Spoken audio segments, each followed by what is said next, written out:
Hello everybody, welcome back to the channel. Hope you're all doing good.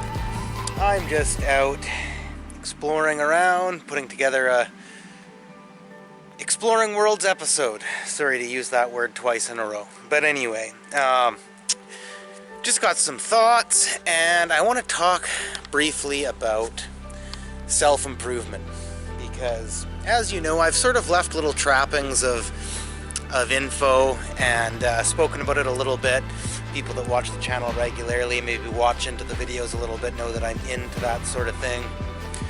And I basically just want to highly recommend that you give it a shot. And this is both the podcasts and the YouTube videos and the online content, as well as the books, which most of these people that do the podcasts and the online content have also written books. And you know, there's ones that are just in book form and there's ones that are just online too. It's kind of everything in between. But I think you should give it a shot. I think it'll really help you out. And there definitely are certain people that are wired to benefit from it more than others. There are some people that just seem to be, a certain way that doesn't resonate with them. They can't seem to apply the info, and they can't seem to stick with it, and therefore they might need to take some different approaches and some other things. But I think almost everybody exudes the symptoms of somebody like that until they really get into it and really give it the proper time. Because even self-improvement content creators will say you gotta watch out for just passively consuming the content, feeling a bit better from listening to somebody talk about the things that you're struggling with and not actually applying the info. So that's something you definitely have to look out for. And they also talk about, you know, analysis paralysis, meaning that there's so many different ones out there, and if you get into it, you know, you're just doing that thing, you're feeling better from listening to it, not applying anything, but there's so many different ideas that you don't know where to start. You're listening to all of them, you don't know whose advice to take. And I wouldn't give up there or declare that you're not somebody that's wired to benefit from self-improvement from that, because I think that's a natural part of the journey. And what I mean by that is, and I'm definitely somebody, and I know of people that aren't good at applying the info and they need some deeper help than what self-improvement can offer.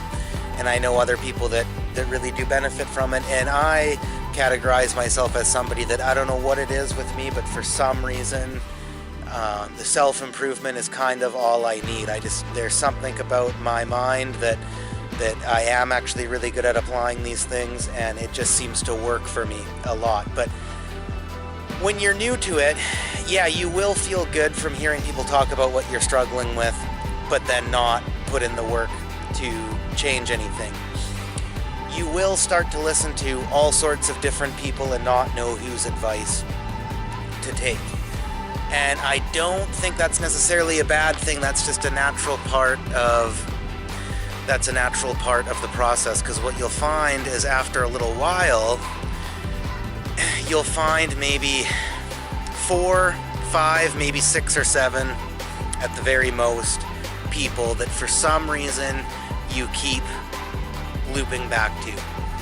Those seem to be your people in that community that resonate with you the most, that you keep going back to. But you kind of have to go through that analysis paralysis to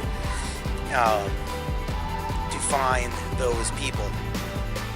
And then what you'll start to notice is that naturally there becomes less advice to follow. And usually the advice is slightly different but somewhat similar, so it's easier to keep track of whose advice you're actually following. And that, to me, at least for me, and I think for the people that are meant to take that route with things, is that's a natural part of the process, and it'll come about naturally that way. And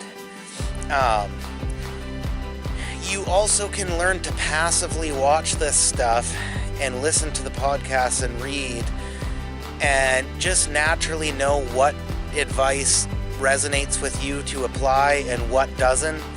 And you start to be listening to it more passively and not super obsessed with with taking each little bit of advice that you hear and going out and doing it right now, but your brain becomes accustomed to following the advice that really resonates with you, as well as passively listening to the other stuff and not taking it too close to heart. But still, it's in your mind. If circumstances change, if you grow and evolve, if something comes up that you hadn't experienced before, that is still in your mind. It's in your subconscious somewhere, and it will resurface, and then you will go rewatch that, you'll reread it, re-listen to it, whatever you do. And yeah, it's just like you are passively listening to it a lot of times, but it is in your subconscious. It's basically building a healthier foundation within your mind and the way you look at things. So that's about all I have to say for that. But I think you should give it a try, and I don't think you should declare yourself as one of the people that need deeper help, or that that is not meant to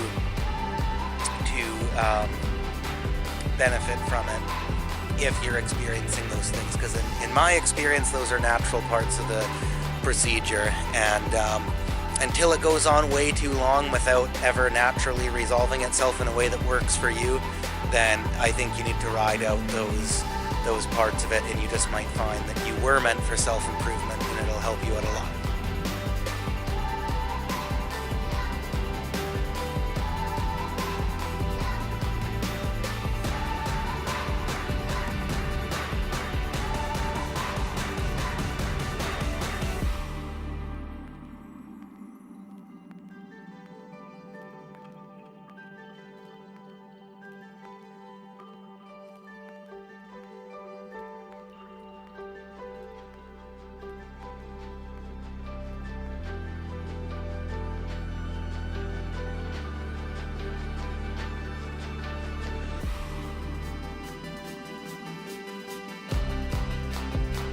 So this is a little bit of an interesting and crazy find. So there's just this tree here that I was hiking past, and these little millipedes, I'm not sure of the exact kind they are, but you see them around quite a bit, are stuck, dead, and stuck, basically crystallized into the tree sap.